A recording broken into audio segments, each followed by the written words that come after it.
Welcome back to Adobe Photoshop CC. In this tutorial, we're going to continue the animal combo book project. Remember from last tutorial, I kind of went over the entire project. This was the final one that I did before, the very first animal combo. And this is what we were working on last tutorial, which I just wanted to share a couple things real quick. I cleaned up the edges a little bit in here through masking. What I did is I use this, if I right click in here, one of these sort of scatter brushes, and under my settings here, if I go to window brush, all I have is shape dynamics and smoothing turned on.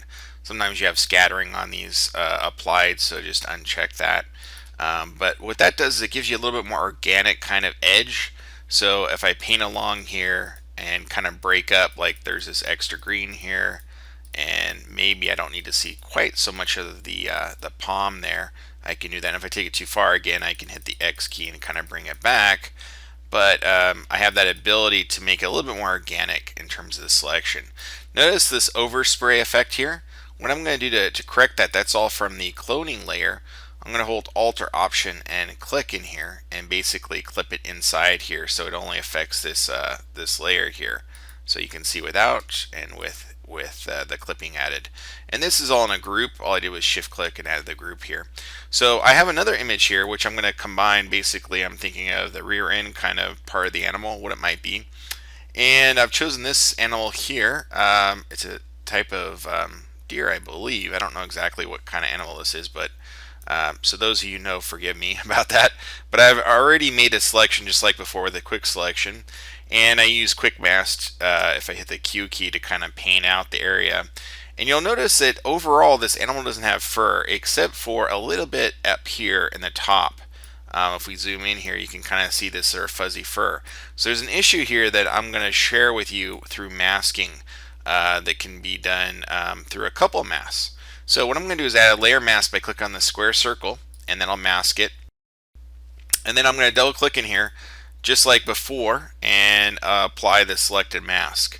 And then I'll bring up the large menu here. So what I do before was I tried to see it in a different form, so maybe overlay would be good. And then what I do is check Smart Filter, and already it looks a little bit better. But if I crank this radius up, what will happen is this will start to look better here. But the outside will look a lot worse. Watch when I crank this up to around 45 here. You can see how a lot of junk's happening along here. Let me go ahead and zoom in here for a sec and I'll show you. So here you can see how it's sort of destroyed the image here in a lot of different areas. So there is an issue, but I like this 45 radius. So it seems like it's going to work, but not really. So what I'm going to do is cancel out here, and I'm going to do a trick here. I'm going to right click, duplicate layer, click OK. So I have one here below and one here on top, and I'm going to turn off the bottom one. I'm going to double click in here, click on selected mask again, check that smart radius again, and crank it up to, you know, however much I want to get that little bit of fur action there. Again, it's going to cause some issues. Whoops, I grabbed the wrong slider. That was the smoothing slider. Don't want that. I want the radius slider here. And as soon as I crank that up, I get more of the fur to interact now, especially around 40 something, like 45, 46. This looks pretty good. But again, it looks awful around the outside edge. So I'm going to go ahead and click OK to apply. And what I can now do is basically keep this part right here, but mask out the rest, and then turn on the eyeball below. So I'll show you how this works. I'm in the mask here, and all I'm going to do is hit B for brush, right click, choose the big brush, and basically increase my size here quite a bit and just paint it out. So all I need is about here, and I don't really need the bottom part. All I'm looking for pretty much is that fur part there, and then turn on the layer, and look at that. We have two layers interacting. You can see how it expands quite a bit, and there's still a little bit of junk on this layer which I can clean up with the paintbrush. Switch to that little scatter brush here, and again just kind of click a couple times to kind of clean up. I don't like that little part sticking out there, and again I can do it on both layers.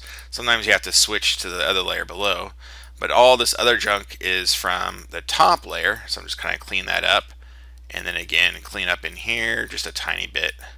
And then we have a pretty decent selection. So that looks pretty good. So now what I can do is I can group these just by shift selecting and then hit Control G. And then I can right click, duplicate group, and send it over to the Animal Combo 3, which is the new version here. And here it is. Now you can see we have an issue here where this is definitely smaller, which I'm okay with it being smaller. And it looks like there's a little bit of junk here on the end that I didn't quite get. And I'm thinking it's in this layer because this one I painted out, but it could be on both, really. So I'm just going to add and paint away here. It looks like it is on both. So I'm going to click on this mask and just paint that away to clean it up. And then collapse that. So now what I can decide to do is, okay, one of these has to be scaled up or down. And looking here, if I click on the zoom tool, I want to have a title and stuff for the book. And so I don't think the gorilla needs to be quite so large. So I could scale him down and keep the legs the way they are. So I think I'm going to leave the legs the way they are. And what I'm going to do is scale down the gorilla. But before I do that, what I'm going to want is the gorilla in front of this. So what I have to do is just swap these groups. They're both labeled group 1. So one thing you could do is call it back legs or something like that. Again, I don't know what kind of animal this one is. And then call this gorilla front or something like that, or just gorilla. And I can tell now which layer is which. So what I'm going to do is select this one and drag it below the group. Now you have to be careful. You don't want to be on the group. You want to make sure you go down till you see a white line and then drop. And that will drop it below. So now you can see the gorilla is in front. So I'm going to check the gorilla group here, move it into kind of position here. And I don't want to scale them down terribly small, but I do want to scale them down a little bit. So I'm going to hit Control T or Command T on the Mac, and then hold Shift and Alt or Shift and Option on the Mac, and basically just scale down just a tiny bit. I kind of want it to match just a little bit better. I'm going to have to therefore kind of remove some of the sort of tummy area here, and I may even want to mask out some in here so that the body starts to turn in here. But at this point I can hit return, and then I can go into the mask and I can adjust things. Now instead of doing it in here, because perhaps I want to undo this stuff, what you can do is you can add mask to the group. So I can add another mask to the group here, and then I can zoom in here and essentially switch that paintbrush. Again, it has a scatter kind of effect, and come in here and kind of paint out this part here and see if I can closely kind of match what I may want in here once I start getting it closer here. And in here I'm probably going to want to subtract again, so I'm going to reduce the size of my brush here, and I'm going to click in here, and right now I'm just kind of clicking along just to kind of think of a pattern here for the arm to show, and then the belly I kind of want it to wrap around like so. So I'm thinking about like this much I want to kind of remove here, like so.